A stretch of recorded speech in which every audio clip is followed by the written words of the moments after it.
In this video, I will be talking about social media's growing impact on our lives and how it's essentially turning us into robots, you could say. Just look at the release of the Apple Vision Pros, where you essentially have your iPhone through a pair of goggles. Who's to say in 10 years how crazy it's going to be? Social media use has skyrocketed over the past decade and a half, whereas only 5% of adults in the United States reported using a social media platform in 2005. That number is now around 70%. Growth in the number of people who use Facebook, Instagram, Twitter, and Snapchat and other social media platforms and the time spent on them has garnered interest and concern among policymakers, teachers, and parents about social media's impact on our lives and psychological well-being. One particular concern is whether time spent on social media sites is eating away at face-to-face time, a phenomenon known as social displacement. Fears about social displacement are long-standing, as old as the telephone and probably older.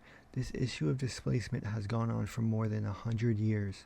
No matter what the technology is, there's always a cultural belief that it's replacing face-to-face time with our close friends and family.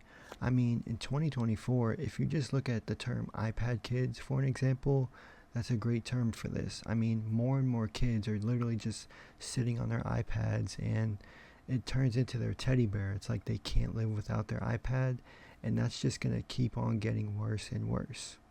When it comes to teens, a report done on high school seniors heading to college in 2016 spent an average of 2 hours less a day engaging in in-person social interactions, such as going to parties, movies, or riding in cars together, compared with high school seniors in the late 1980s.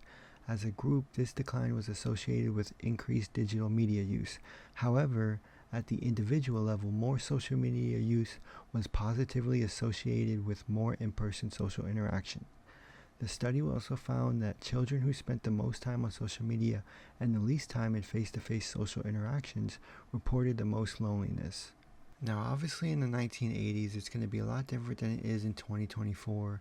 Back then, they didn't have social media, they didn't have phones, iPhones, they didn't have computers, they didn't have easy forms of communicating with each other like we all do now. A lot of it was just word of mouth and hey, let's all hang out at the mall at 7 p.m. on Tuesday, and that's when they would all meet up with each other. They did have house phones, but back then, house phones weren't really a common thing in most households. That wasn't until later on. But back in the 1980s, it was very uncommon for people to have house phones and easy forms of communicating. And it's quite alarming how just in the past 10 years, how everything has changed. Who's to know in 20 years what it's going to be like? The evidence is clear about one thing. Social media is popular among teens. A 2018 Common Sense Media report found that 81% of teens use social media, and more than a third report using social media sites multiple times an hour.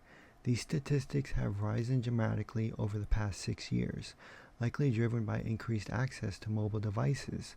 Rising along with these stats is a growing interest in the impact that social media is having on cognitive development and psychological well-being. But there are also risks. A survey found that 13% of people reported being cyberbullied at least once, and social media can be a conduit for accessing inappropriate content like violent images and explicit videos. Nearly 2/3 of people who use social media said they often or sometimes come across racist, sexist, homophobic, or religious-based hate content in social media. TikTok is a great example of this. The comment sections under some TikToks are horrendous, and Instagram Reels are no different. All it takes is one bad comment that someone thought was funny, and 1,000 other comments would be based around that one comment, and there's no consequence either for what they say, so they feel they can write anything. But what about the original creator? What about how they feel that's reading these comments? It could be homophobic, it could be fat shaming, it could be sexualizing. That's a huge thing that spirals out of control with bad comments and a plethora of other things as well. So obviously this is only going to get worse as time goes on, and it kind of turns into a self-discipline and individual thing. For me personally, I don't use Snapchat, I don't use TikTok, I don't use Instagram. When I did use Instagram, I put a 15-minute limit daily on that, and that really helped manage my time on it. But I try to stay true to myself and not just mindlessly scroll on TikTok or use Snapchat or use Instagram by just not having those apps on my phone. I do watch a lot of YouTube and I play a lot of video games, but that's mainly at nighttime. Throughout the day, I kind of keep myself busy with my job and other types of activities. But I do think that's a very good first step if you don't want to go the extreme route of deleting all the apps on your phone. Just put limits on it, and I think that would definitely help. Because let's face it, it's only going to get worse. And if you don't want to be one of those people walking down the street looking at your phone, like, I can't tell you how many people I see walking around that are literally walking on the street with their phones buried in their face. Like, hello, you should have some situational awareness or something. Not, I don't know, but I hope you guys enjoyed this video. If you did, please make sure to give this video a like and stay tuned for many more. Bye.